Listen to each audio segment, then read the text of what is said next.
There's a phrase in America, he or she is a card-carrying good guy or gal. Well, where do you get the good guy card? One such is a permit to carry a loaded gun that says a governmental agency has checked you out and found you safe and competent to walk around in American society carrying a loaded gun. All right, so I'm going to do a quick reaction video to Massad Ayoob's video where he's talking about the reason why you guys need to get yourselves carry permits. Massad Ayoob is considered an authority in the 2A community. So without further ado, let's go right ahead and get started. Hello, and welcome to Facts and Firearms. My name is Massad Ayoob, and I'll be your host. As tradition demands, we hope you'll hit the like button, we hope you'll subscribe, and we hope you'll ring the bell for future notification. What we're going to talk about today is something that comes up a lot, particularly in the time of constitutional carry. I'm going to advise, if you can, get the damn carry permit. You can say that again, for sure. I know a lot of you guys are worried about doing it. Is it a big responsibility? Yes. But honestly, if it's a big responsibility just living in today's world, right? You have to take care of yourself. You got to take care of family. You got to take care of pets. Taking care of yourself is getting your carry permit if you can in your state.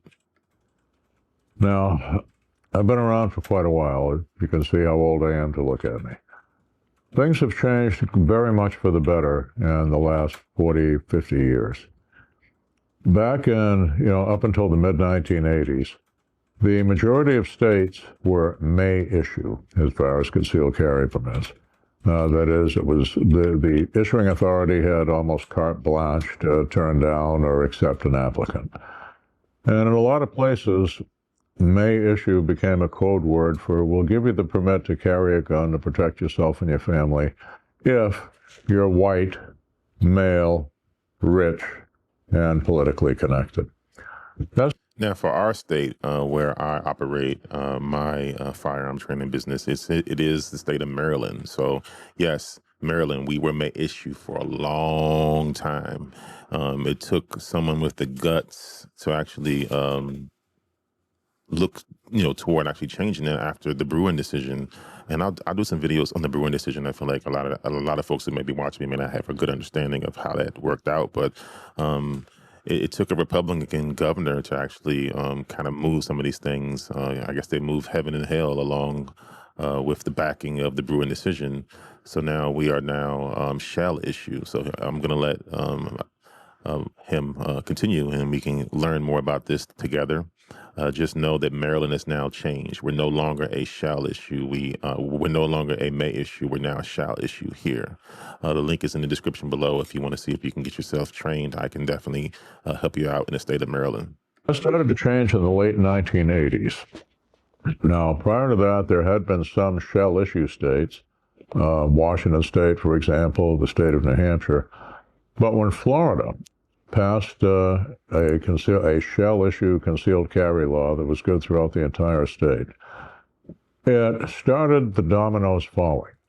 And many, many other states went along with the same concept.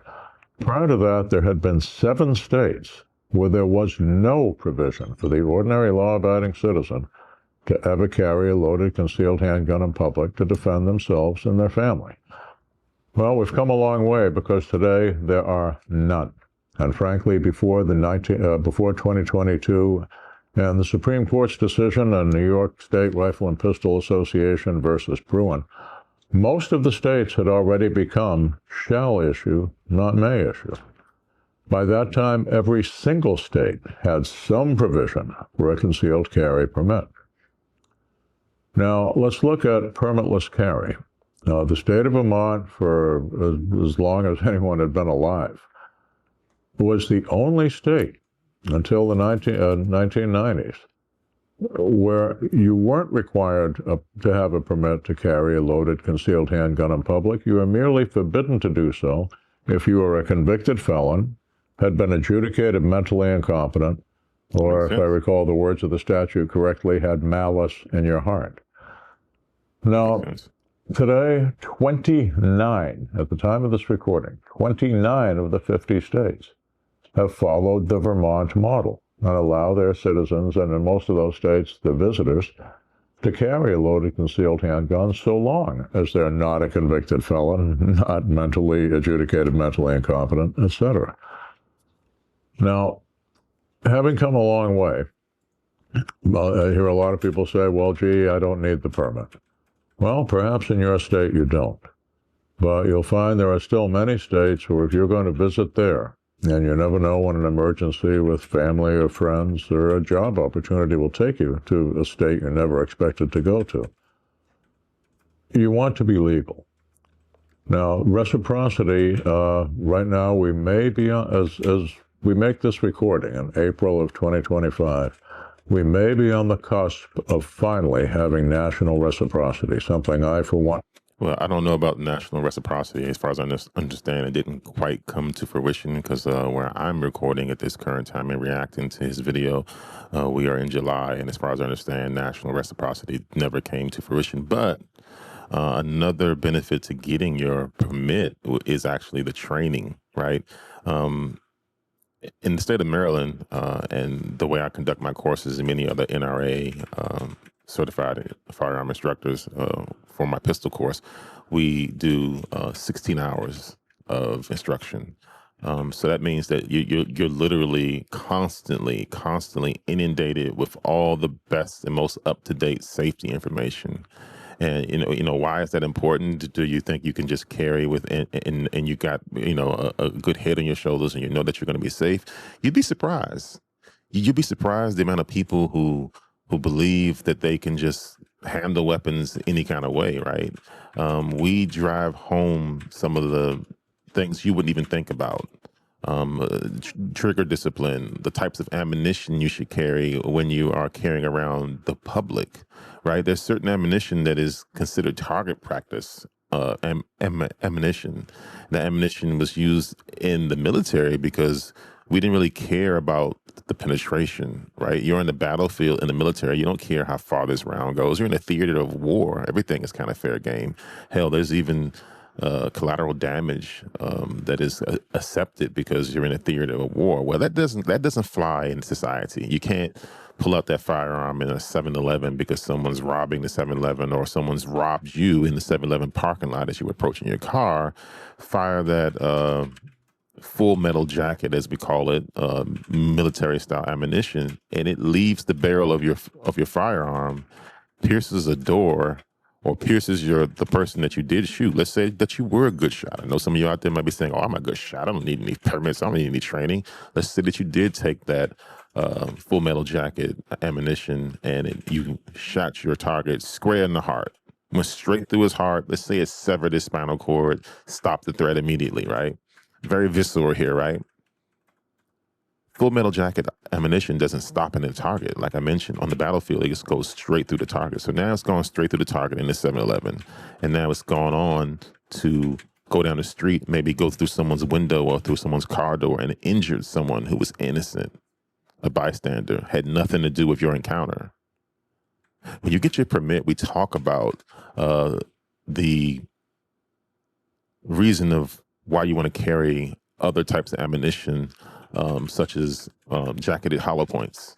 Jacketed hollow points, many police officers carry jacketed hollow points because they were trained to carry in and around people to prevent collateral damage. These jacketed hollow points stop in their target, meaning in that scenario, that nightmare scenario, you being robbed in the 7-Eleven parking lot, that full metal jacket round stops in the target that you intended to stop. That threat stops with the threat, doesn't pass through them, doesn't go and hurt anyone in that backdrop.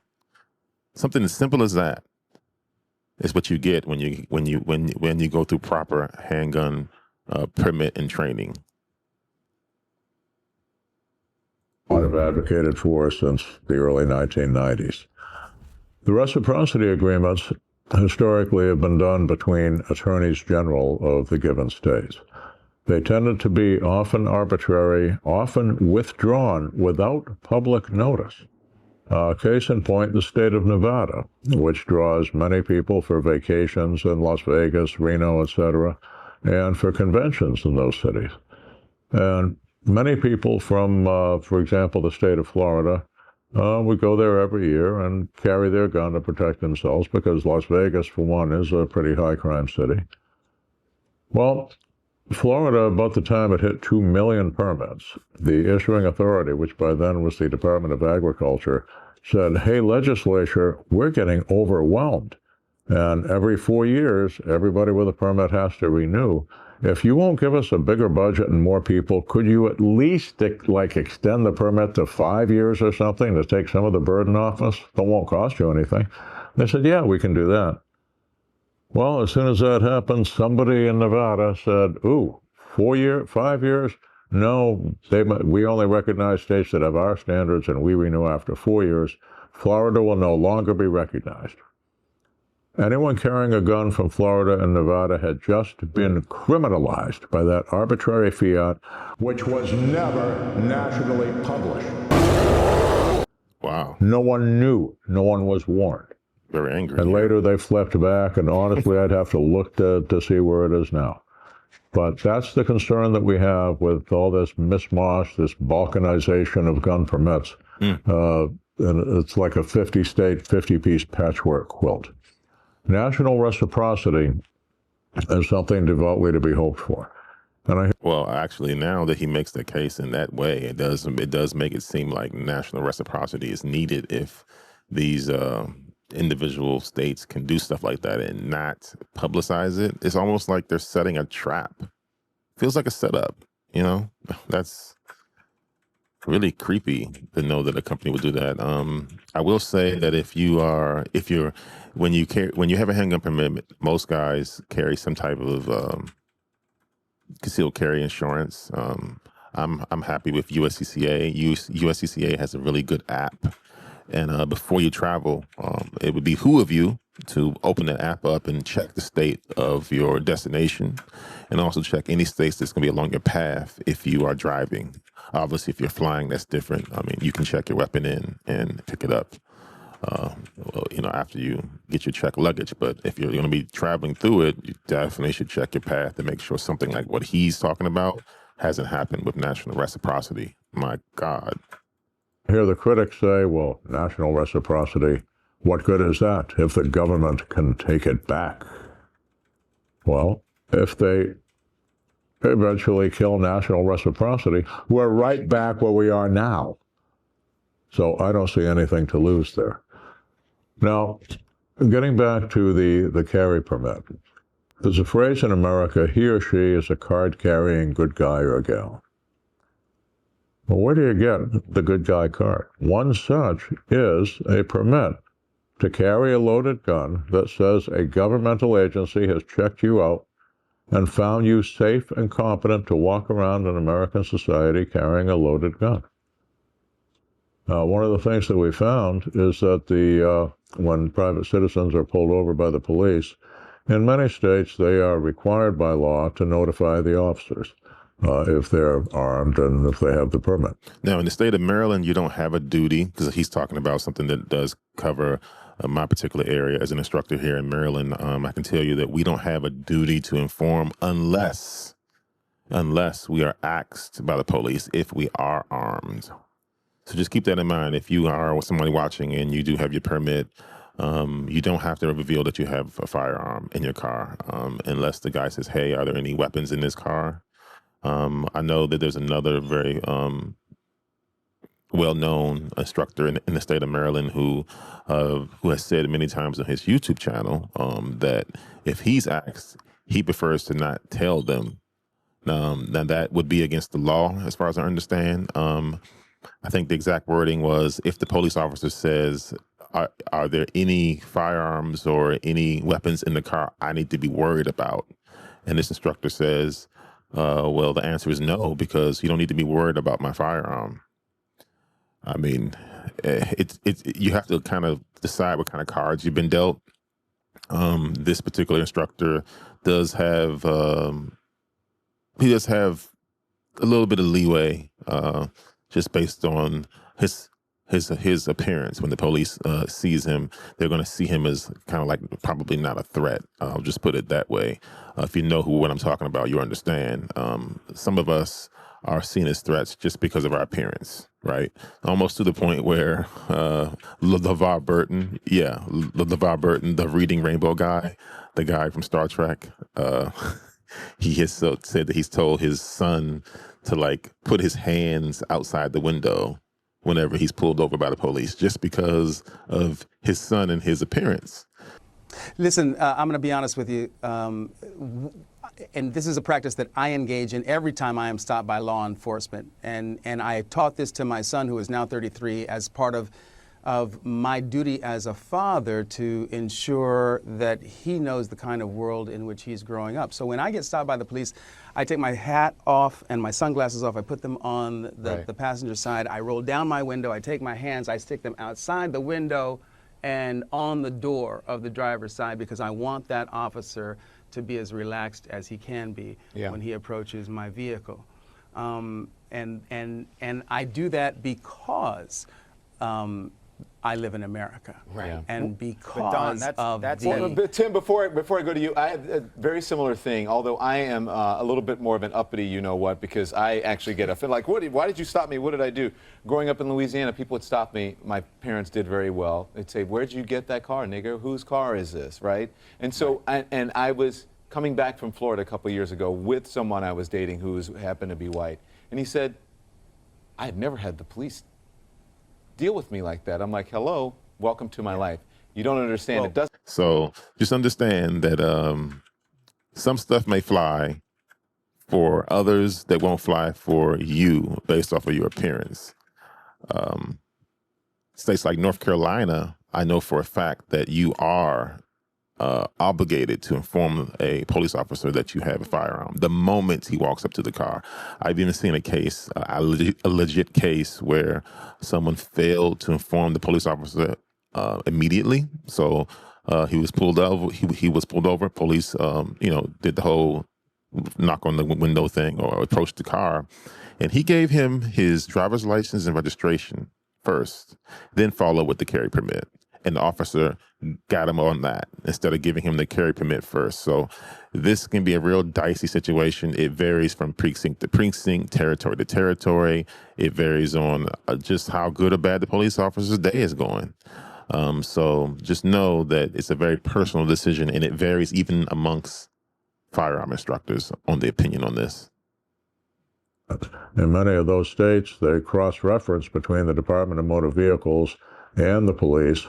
And when the police run a record check on your driver's license, it'll show up, or on your registration rather, it'll show up that this vehicle is registered to someone licensed to carry a gun. When the person follows our advice, and when they're pulled over, it advises the officer, certainly, I'll give you my driver's license, etc. By the way, I'm legal to carry. I do have it on. Tell me what you want me to do. The overwhelming majority of the time, the officers appreciate it because they recognize card-carrying good guy. It's a handy thing to have. Not having it can also... Now, see, and then again, he says card-carrying good guy. His appearance, depending on the territory, the precinct, the day of the officer's having, this guy may look like a good guy, right? So when he has a card that says he's also a good guy, he's treated like a good guy, right? There was a recent case, I believe it was in Florida of all places, and this was a... He's very compliant. He does have a pistol on him, so we're going to take him out from that side, remove the pistol, and we'll go from there. All right? Get up? Yeah. Yeah, you're good. I appreciate it, man, being very honest. Oh, yeah, all right. You okay? Hey. Put the gun down. Put it down. You okay? You got shot in the leg.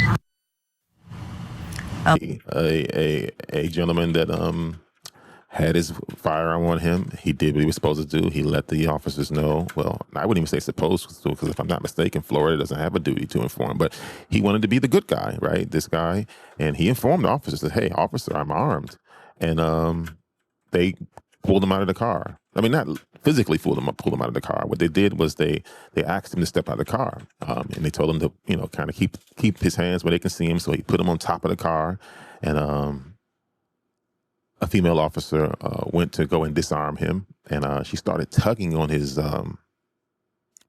firearm, and the owner of the firearm, the citizen who had his hands on top of the car, who was sort of kind of, I wouldn't say at gunpoint by the male officer, the original person that pulled him over, but he was kind of being watched just in case, right? So this is someone who's said, hey, I'm armed, I'm legally armed.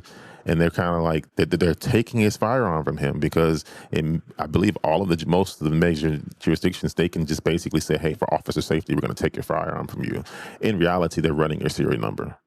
It's not about your safety. It's about seeing if your weapon is stolen and has been used in the commission of a crime.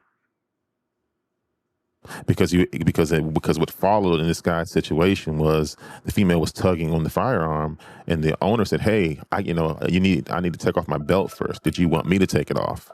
So she ended up tugging even harder and ignoring the firearm owner's request to take off his own belt for them, and she ended up pulling the trigger. Somehow her finger got in the trigger guard.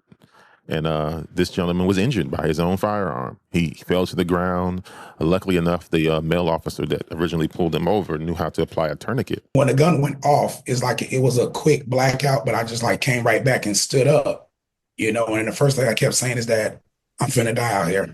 It's just the two male officers that was there, they actually was just like, they was like hands-on trying to help me. And she was just kind of like wandering around in a circle, like, what did I just do? Like, she never said, sorry or anything or let me help you. She didn't say one word to me at all. And when it first happened, I took that next week off, because I couldn't work in that condition.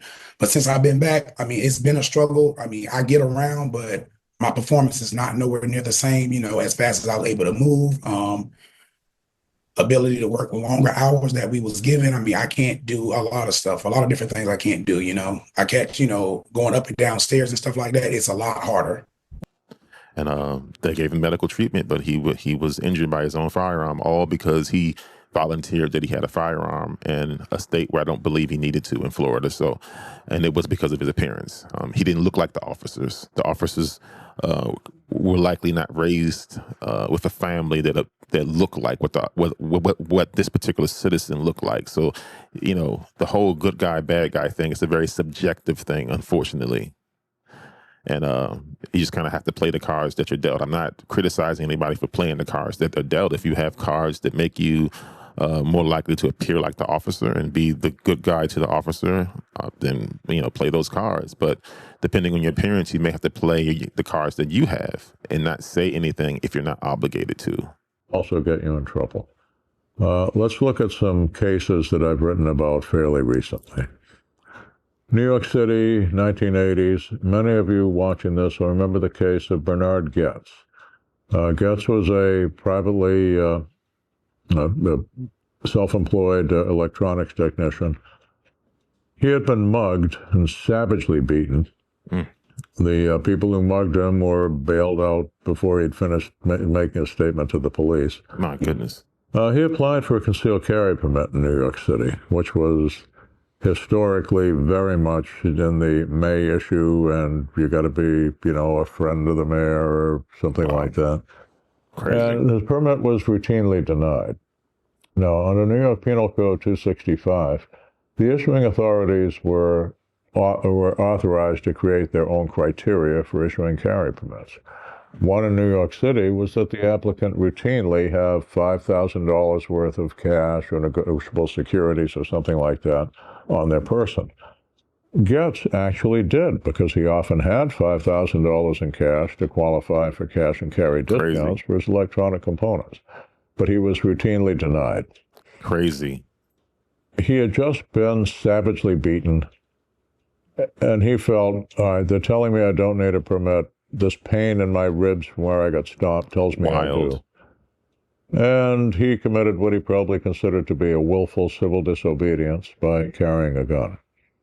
The time came when he was surrounded by 4 young men in a subway, all 4 of whom later admitted, yeah, it was a robbery. And when one of them demanded $5 to start, Goetz said, yes, I have $5 for each of you. Drew his pistol and opened fire. Shot each of them once, 5 shots Smith & Wesson, and 1 shot went wild into the ceiling. He fled, and by the time he turned himself into police, they had called him the subway vigilante gunman. Interestingly, once he went to trial, he was found not guilty of the shootings. Good. There had been 4 against 1, although he didn't know it. They had been armed with screwdrivers. There was disparity of force. He had experienced a reasonable fear of death or great bodily harm. He was acquitted for the shooting, but he was found guilty of illegally carrying the gun, which was a felony at that, and still is in New York City. Wow. And at that time required a minimum mandatory sentence of a year in prison, leaving him a convicted felon for the rest of his life. Good gracious. Had he simply gone to one of the several attorneys in the city at that time who made part of their practice getting permits for people, he probably would have got the permit and probably would not have become a convicted felon. Ah, okay. So this guy did not do all the legwork.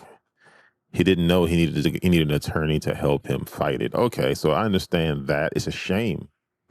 It very much is a shame because a felony sucks. You can't legally carry anywhere now. Like that is harsh. But what I will say is that if the gentleman was permitted to carry and he had just defended his life with his firearm, there is this concept in the 2A community and amongst the instructor community, no matter where you get your instruction certification from, is that you need to win the race to 911, right? So after he uses his firearm on those robbers in the train station, the first thing he needed to do was get to a phone. I don't care if it's a cell phone.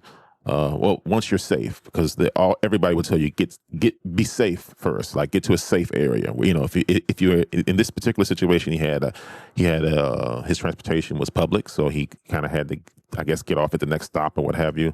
But whether you're in a car, you're on foot, make sure you're safe first. Then by you calling 911, you want to be one of the first callers to 911 because you want to establish that whole line of what happened first. And by you calling, that just kind of pushes you more into the bracket of good guy. Because remember, the police they're investigating after the fact, right? So let's say, shots are fired. Let's say someone even saw you shoot these robbers, right? Let's say they call 911 first, which is what they probably will do. If not the person that saw the robbery, maybe the conductor might say, hey, there's shot, he'll probably call on his radio, hey, there's been shots on my train or whatever. Now there's already an established line that a crime has been committed somewhere. So officers are en route. They're already parsing and accumulating calls that area a violent crime has happened.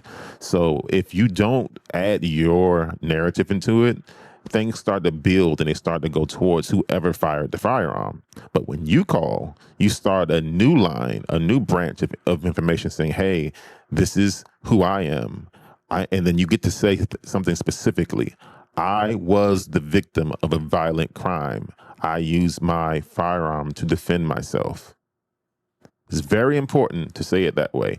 Even the folks over at USCCA, they even basically give you a little card, and on that card, you're expected to kind of remember a certain saying and actually basically say those exact words because that will keep you safe. I'm trying to pull mine out now, actually, because I carry this with me from most of the time, so that way I can be able to get this out and explain this to people. But right now, I think I have most of my permits with me, and I have my firearm instructor card with me.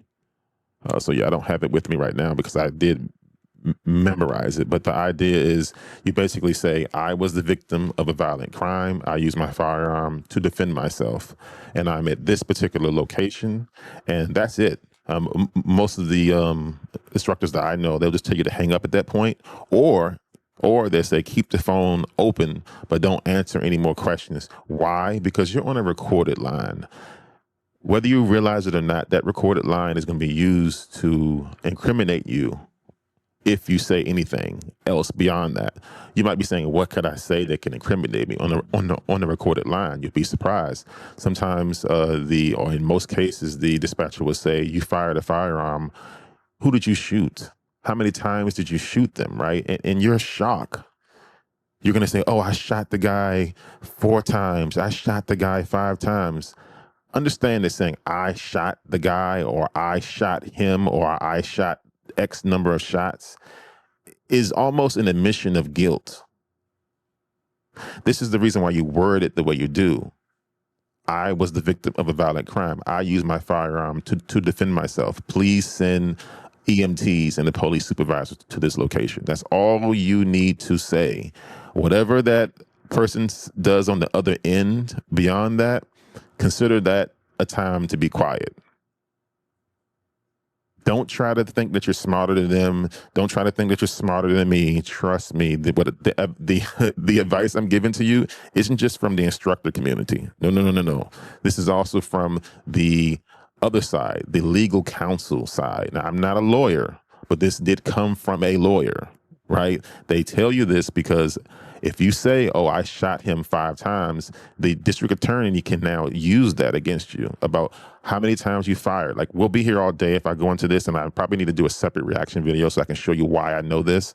But there are times when they second guess everything. They nitpick everything. If your firearm has 30 rounds in it or 15 or 21 rounds and you fired 10 shots, 15 shots, they're going to say the threat was stopped at 2 shots. What were you doing after those 2 shots? I was the victim of a violent crime. I used my firearm to defend myself. Please send EMTs and a police supervisor to this location. That's all you need to say. Another case that I worked on in Florida many years ago, Florida versus Thomas Naeem Watkins. Naeem was his Muslim name. And I wrote his story up in Combat Handguns recently. And honestly, his was a story that I think belonged in Reader's Digest. This was a kid born to a single mom, poverty-stricken, in the ghetto in, I want to say, Oakland, California. The mom did the best she could to get her kids out of that dangerous environment. But by the time she did, Naeem had been robbed on the street. He had been beaten.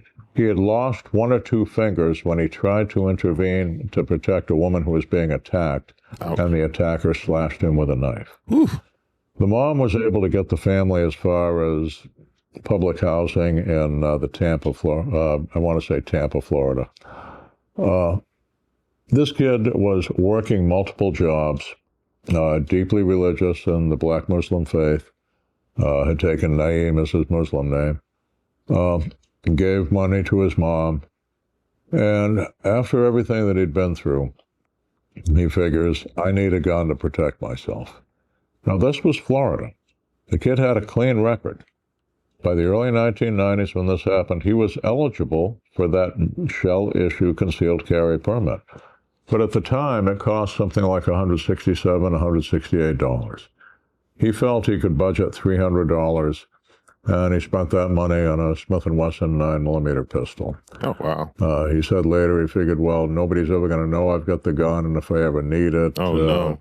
Getting killed without it is a whole lot worse than getting arrested for having it.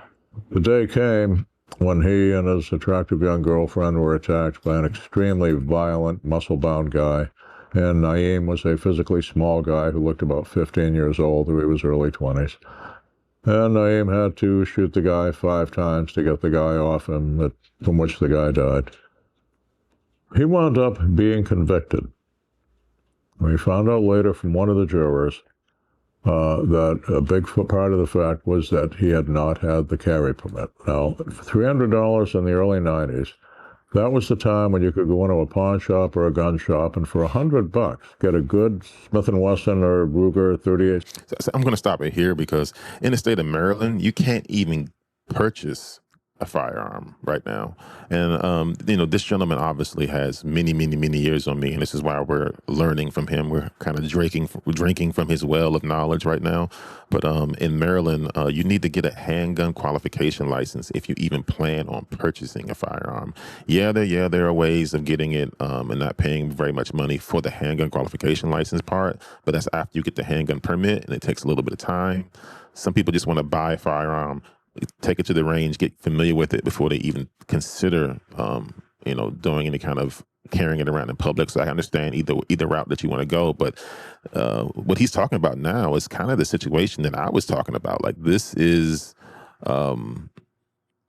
where your appearance seems like it can make you more criminal. Now, it could have been, a different precinct, could have been a different officer. So I just want to put that out there right there as well. Sometimes people have different ways of training. Sometimes they have different biases because not every officer is the same. But this gentleman did say that he was in the Muslim community, and he specifically said the Black Muslim community. So I believe this is a case of appearance where this guy didn't get off on it, but the other one did. But the other one got convicted of carrying it illegally. So. Whew. It's all about the cards you're dealt with, right? A special revolver that had been traded in by the police department for a semi-automatic pistol and a box of good hollow point ammunition. Hollow points. And yes. the carry permit. He spent his money unwisely. The jury convicted him. And one of the jurors purportedly said afterwards, when asked, why did you convict when it looked like self-defense? Said, look, he was a black guy in the ghetto committing a felony, killed another black felon. He had to be guilty of something. Oh, my God. Quite apart from the overt racism. That tells you how the jury might see a person carrying a gun without a permit in a place where it's a felony to do so. Okay, the third case that I'll mention, one of my graduates, Bob Tessitore. State was Commonwealth of Massachusetts v. Tessitore. Bob had a concealed carry permit in Rhode Island, which actually is even stricter on the May issue back then than Massachusetts was. After he took my class, when I told him, look, any place you go, for heaven's sake, get a permit. Back in the old days, you could get non-resident concealed carry permits for all 6 of the New England states, including Massachusetts. Had to jump through some hoops, but you could do it.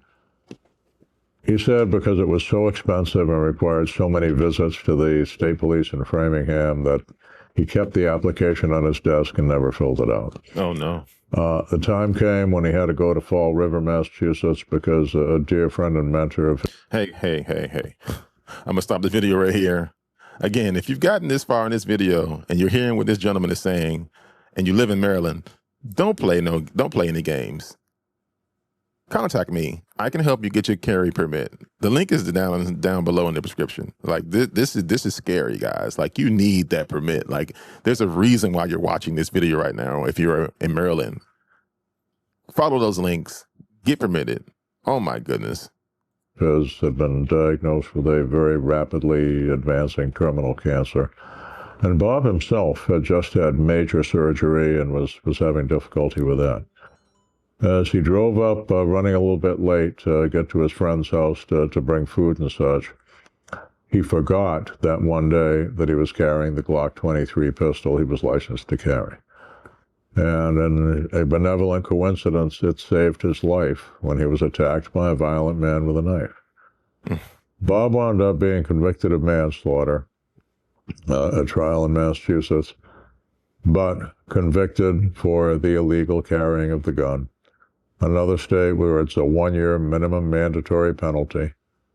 He was prima facie guilty. It was what we called malum prohibitum versus malum in se. In legal terminologies, malum prohibitum means it's against the law because we passed a law against it. Malum in se means it's against the law because it's evil in and of itself. Murder, theft, rape are all malum in se crimes. The malum prohibitum is kind of like the old blue laws that said you can buy whiskey on Saturday but not on Sunday. Well, he wound up with a year in jail and convicted felon. because he had not spent the low three figures for the concealed carry permit. Gotta get it. It's not Don't fair, play. but that's how it works. I want you to imagine Get it. quadruplets growing to adulthood, all becoming professional men. And we'll say they like to get together once a year, and all of them have the ethos that they're going to carry a gun to protect themselves and their loved ones. And each of them is legal to do so where they live. One lives in New York City and has a New York City carry permit. One lives in upstate New York in Buffalo. One lives in Vermont, and one lives in Massachusetts. Well, they all get together in New York City, and as they're driving to the restaurant, they're hit by a bus, and they're all knocked unconscious. When they get to the hospital, the guns are found on each of them.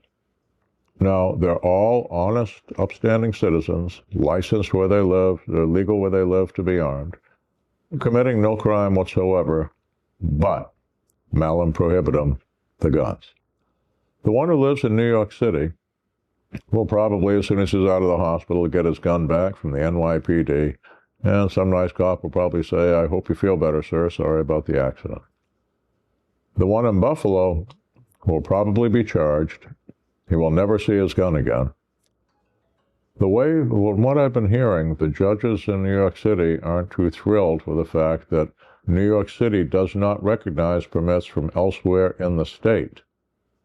And elsewhere in the state, all the other issuing authorities tell the applicant, or the holder of the permit, they can't carry in New York City. So they'll probably hold that, if you get a merciful judge, he'll probably hold that complaint for a year and then dismiss it. But the quadruplet from Buffalo will never get his gun back and will probably never have another concealed carry permit from the Buffalo police. The one from Massachusetts will be absolutely, because no other permits are recognized in the state of New York, will be arrested and will face the full fine and the full minimum mandatory and will end up as a convicted felon. Wow. As will the one from bordering Vermont, where there is no permit to be reciprocal, even if New York would have recognized it. Crazy. When I hear malum prohibitum, one synonym might be chicken shit. But I'm starting to get on the soapbox here. That's the situation. It's why I strongly advise get the permit.